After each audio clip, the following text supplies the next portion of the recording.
Licenciés. Licenciés. Licenciés. Licenciés.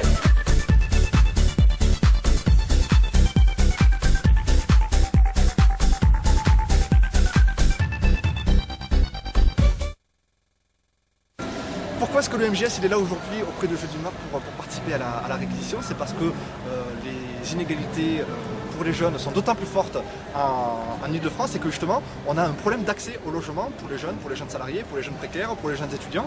Et nous, notre revendication aujourd'hui, c'est la réquisition des logements vides. Faire en sorte qu'il y ait un peu plus d'offres sur le marché, mais c'est pas seulement ça, c'est essayer de mettre en avant cette problématique, essayer d'accompagner le mouvement social, essayer de relayer ces revendications. Par rapport aux aides aux logements sociaux, ALS, APL, par rapport aux places aussi en logement étudiant qui sont allayées par le Crous, 3000 places pour le Crous de Paris pour des centaines de milliers d'étudiants. On va essayer justement de mettre ces revendications sur le devant de la scène. Quelle est l'action du MJS en Ile-de-France aujourd'hui? Le MJS Ile-de-France, qu'est-ce qu'il fait aujourd'hui? Déjà, c'est coordonner les fédérations franciliennes dans leur action quotidienne, mais aussi justement intégrer les mouvements sociaux, essayer justement de résister à l'offensive sarkozyste qui s'intéresse à l'éducation avec ses positions conservatrices et qui s'intéresse au logement, comme on l'a vu avec la loi Boutin aussi, pour notre système éducatif. On a lancé une campagne sur ce sujet en novembre 2008. Et en général, non seulement de résister, mais aussi d'être à l'offensive sur les propositions avec toutes les organisations de gauche.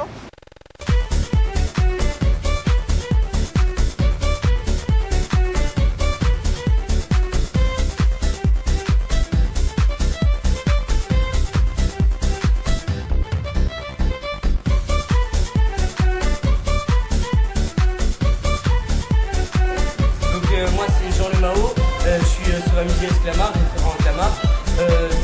Aujourd'hui on est là pour juste parce que Madame Boutin nous a dit que Madame Boutin et Madame Lagarde nous ont dit qu'ils allaient prendre les bâtiments vides et en faire des logements sociaux.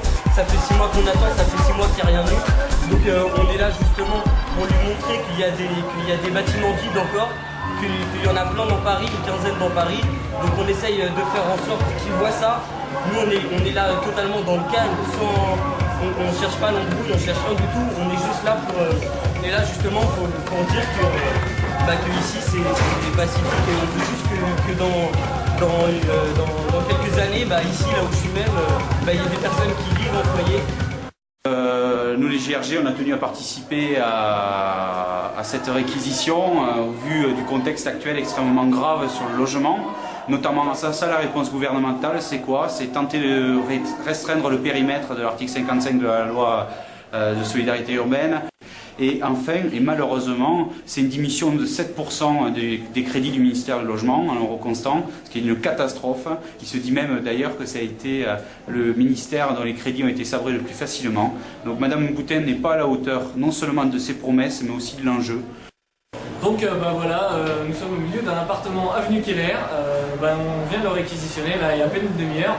Donc on est rentré à peu près une petite centaine là, dans l'appartement. Tout simplement pour dénoncer tous les logements vides qu'il y a à Paris. Et là, même si ça semble un peu irréaliste, on en trouve plein. Là, on est tombé sur un immeuble. Il y a beaucoup d'étages, il y a beaucoup d'appartements qui sont assez immenses. Mais c'est un truc du MJS. Et du coup, ça nous permet de dénoncer tout simplement tous ces logements qui sont là, qui attendent simplement des gens. Là, vous voyez, il y a des travaux qui ne sont pas faits du tout. On voit qu'en plus, ça fait longtemps que ça n'a pas été occupé vu le goût des tapisseries.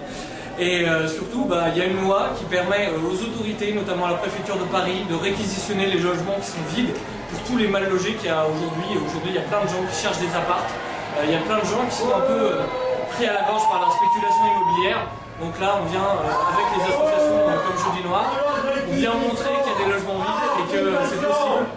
Et qu'il faut appliquer la loi pour permettre aux gens de pouvoir s'installer dans ces appartements-là, même s'il y a un peu de travail à faire.